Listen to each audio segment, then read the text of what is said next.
मुख्यमंत्री ममता बनर्जी और राज्यपाल जगदीप धनखड़ के बीच संघर्ष अपने चरम सीमा पर है। आज नेताजी इंडोर स्टेडियम में तृणमूल की संगठनात्मक चुनाव के दौरान अपने भाषण में टीएमसी सुप्रीमो ममता बनर्जी ने राज्यपाल जगदीप धनखड़ पर एक बार फिर से कटाक्ष किया और कहा है कि मुख्यमंत्री ने हर सुबह और हर शाम केवल आलोचना करते हैं, गालियां देते हैं और मेरे आधिकारिक ट्विटर पर भेजते रहते हैं। मैंने 1.5 साल तक सहा है। आइए सुनाते उन्होंने क्या कुछ कहा। আর এখানে দিয়েছে একটা ঘোড়ার পাল। একদল ঘোড়ার পাল রাজ্য শাসন করতে পাঠিয়েছেন।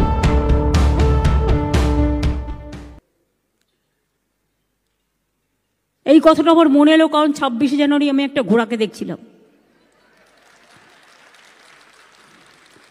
मुख्यमंत्री ममता बनर्जी और राज्यपाल जगदीप धनखड़ के बीच तकरार फिर से तेज हो गई है।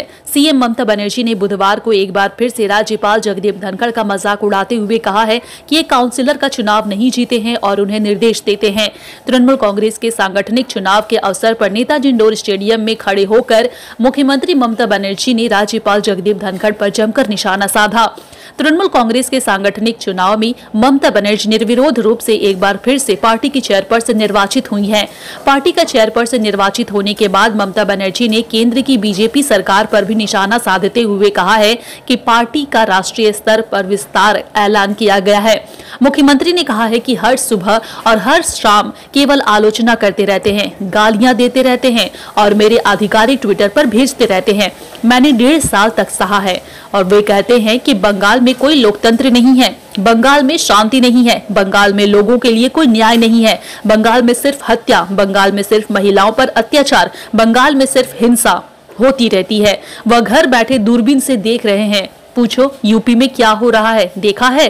दिल्ली में क्या हो रहा है, त्रिपुरा गुजरात में क्या हो रहा है, देखने की कोशिश कभी की है? क्या मुझे समझाना होगा?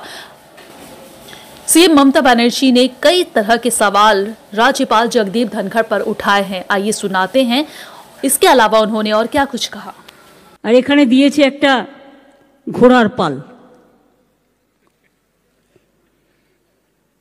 একদল ঘোড়ার পাল রাজ্য শাসন করতে পাঠিয়েছেন।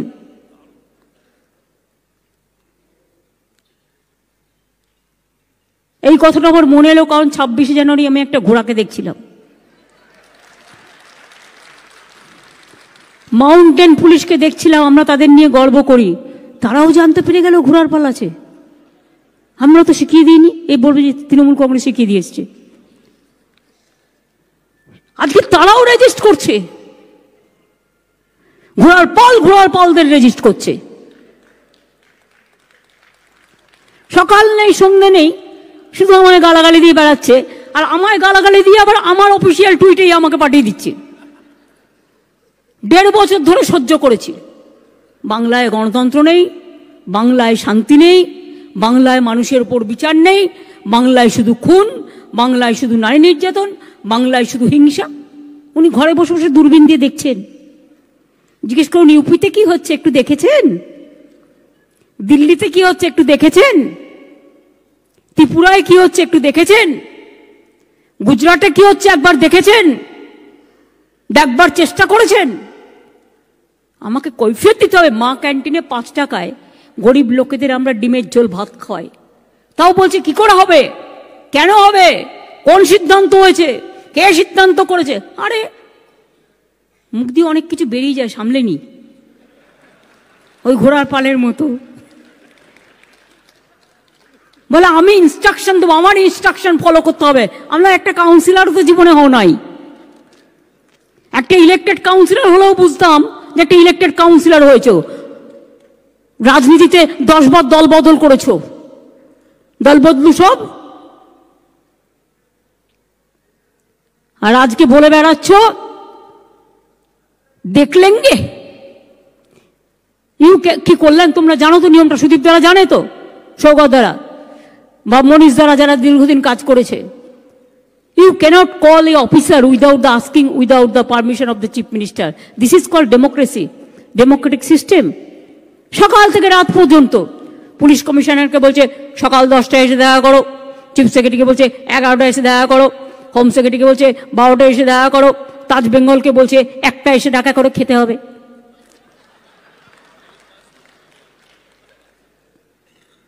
সারা দিন করে যাচ্ছে, কোনো কাজ নেই। সব জানতা লিগাল, উনি কত জানেন। 119 আর্টিকেল, 119 জন্ম থেকে শুনে আসছি। 119 সবার কেড়ে নিয়েছো, নিয়ে সিবিআই গুজে দিচ্ছ, আইডি গুজে দিচ্ছ, আর 119 দেখাচ্ছ আমাদের। We know what is 119।